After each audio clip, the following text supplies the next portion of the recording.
Hubungan antara pembukaan dengan batang tubuh Undang-Undang Dasar 1945.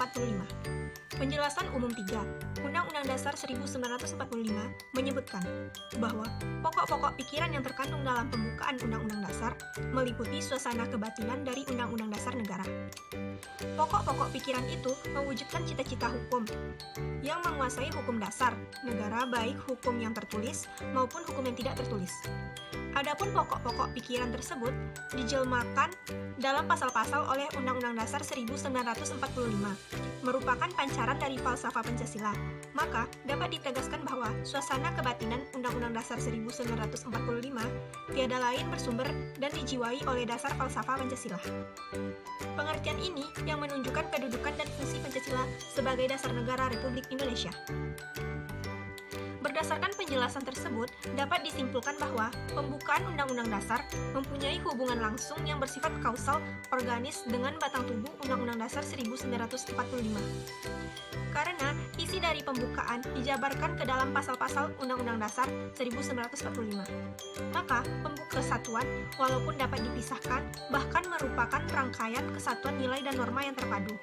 Pembukaan Undang-Undang Dasar yang di dalamnya terkandung pokok-pokok pikiran persatuan Indonesia, keadilan sosial, kedaulatan rakyat berdasarkan atas kemusyawaratan atau perwakilan, serta ketuhanan yang Maha Esa menurut dasar kemanusiaan yang adil dan beradab, yang intisarinya merupakan penjelmaan dari dasar filsafat Pancasila. Adapun Pancasila itu sendiri memancarkan nilai-nilai luhur yang telah mampu memberikan semangat kepada Undang-Undang Dasar 1945. Dengan tetap menyadari keluhuran nilai-nilai yang terkandung dengan falsafah Pancasila, serta dengan memperhatikan hubungan antara pembukaan dan batang tubuh Undang-Undang Dasar 1945, maka dapat dinyatakan bahwa pembukaan Undang-Undang Dasar 1945 yang memuat falsafah Pancasila dengan batang tubuhnya dan suatu rangkaian kesatuan nilai dan norma yang terpadu dan tidak dapat dipisahkan satu sama lain. Dengan kata lain, Undang-Undang Dasar 1945 sebagai konstitusi negara merupakan uraian terinci dari nilai-nilai Pancasila atau Undang-Undang Dasar 1945, bersumber atau dijiwai oleh Pancasila. 1. Rangkaian peristiwa dan keadaan yang mendahului terbentuknya negara, yang merupakan rumusan dasar-dasar pemikiran yang menjadi latar belakang pendorong bagi kemerdekaan kebangsaan Indonesia dalam wujud terbentuknya negara Indonesia. Alinea 2 dan 3 pembukaan. Yang merupakan ekspresi dari peristiwa dan keadaan setelah negara Indonesia terwujud. Alinea keempat pembukaan. Perbedaan pengertian serta pemisah antara kedua macam peristiwa tersebut ditandai oleh pengertian yang terkandung dalam anak kalimat. Kemudian daripada itu, pada bagian keempat pembukaan Undang-Undang Dasar 1945, sehingga dapatlah ditentukan sifat hubungan antara masing-masing bagian pembukaan dengan batang tubuh Undang-Undang Dasar adalah sebagai berikut ini. 1. Bagian pertama, kedua, ketiga pembukaan Undang-Undang Dasar merupakan segolongan pernyataan yang tidak mempunyai hubungan kausal organis dengan batang tubuh Undang-Undang Dasar 1945. 2. Bagian keempat, pembukaan Undang-Undang Dasar 1945 mempunyai hubungan yang bersifat kausal organis dengan batang tubuh Undang-Undang Dasar 1945 yang mencakup beberapa segi sebagai berikut. A. Undang-Undang Dasar ditentukan tidak ada. B. Yang diatur dalam Undang-Undang Dasar adalah tentang pembentukan pemerintah negara yang memenuhi berbagai persyaratan dan meliputi segala aspek penyelenggaraan negara. C. Negara Indonesia ialah bentuk republik yang berkedaulatan rakyat. D. Ditetapkan dasar kerohanian negara, dasar filsafat negara Pancasila. 3. Bahwa bentuk republik yang berkedaulatan rakyat dan pokok dasar kerohanian negara Pancasila harus tertuang dalam batang tubuh Undang-Undang Dasar karena telah merupakan ketentuan pembukaan. Atas dasar sifat-sifat tersebut, maka dalam hubungannya dengan batang tubuh Undang-Undang Dasar menempatkan pembukaan Undang-Undang Dasar 1945 alinea 4 pada kedudukan yang amat penting. Bahkan, boleh dikatakan bahwa sebenarnya hanya alinea 4 pembukaan Undang-Undang Dasar 1945 inilah Pancasila yang menjadi intisari pembukaan dalam arti yang sebenar-benarnya.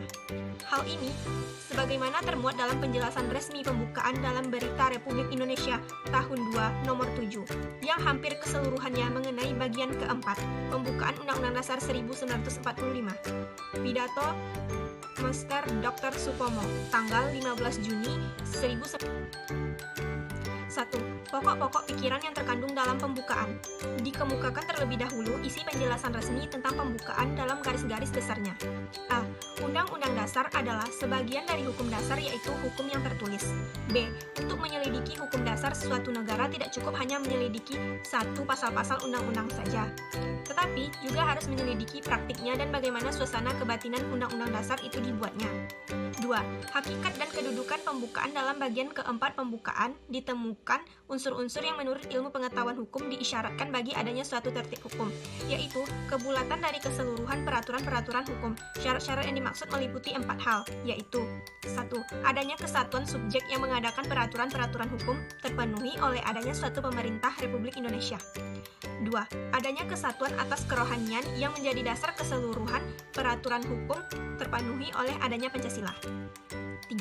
Adanya kesatuan daerah di mana keseluruhan peraturan itu berlaku, dipenuhi oleh penyebutan seluruh tumpah darah Indonesia. 4. Adanya kesatuan waktu di mana keseluruhan peraturan itu berlaku, terpenuhi oleh penyebutan disusunlah kemerdekaan kebangsaan Indonesia itu dalam suatu undang-undang dasar negara Indonesia, terusnya. Yang ketiga, pembukaan menetapkan adanya suatu undang-undang dasar negara Indonesia bahwa terjadinya pembukaan ditentukan oleh pembentukan negara dapat dikemukakan hal-hal sebagai berikut.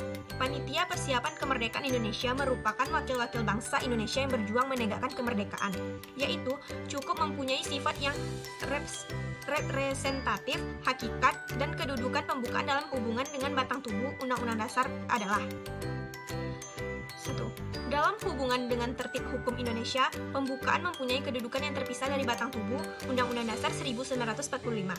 2. Dalam hubungan dengan kedudukan pembukaan sebagai pokok kaidah negara yang fundamental, maka pembukaan mempunyai kedudukan yang lebih tinggi daripada batang tubuh Undang-Undang Dasar 1945. Dengan perkataan lain, A. Pembukaan merupakan tertib hukum tertinggi dan terpisah dari batang tubuh Undang-Undang Dasar.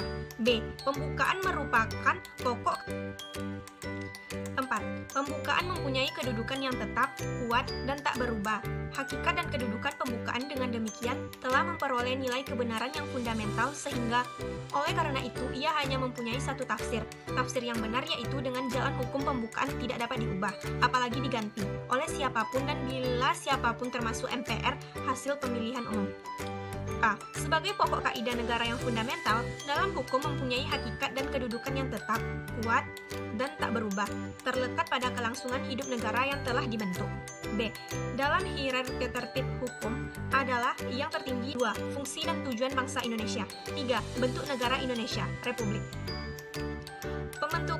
Pembukaan tidak bisa diubah, mengubah nama saja membubarkan negara, sedangkan batang tubuh bisa diubah, di amandemen. Dalam sistem tata hukum Republik Indonesia, pembukaan Undang-Undang Dasar 1945 memenuhi kedudukan sebagai pokok kaidah negara yang fundamental. Alasannya, 1. Dibuat oleh pendiri negara PPKI. 2. Pernyataan lahirnya sebagai bangsa yang mandiri. 3. Memuat asas rohani Pancasila, asas politik negara, Republik berkedaulatan rakyat, dan tujuan negara menjadi negara yang adil dan makmur. 4. Memuat ketentuan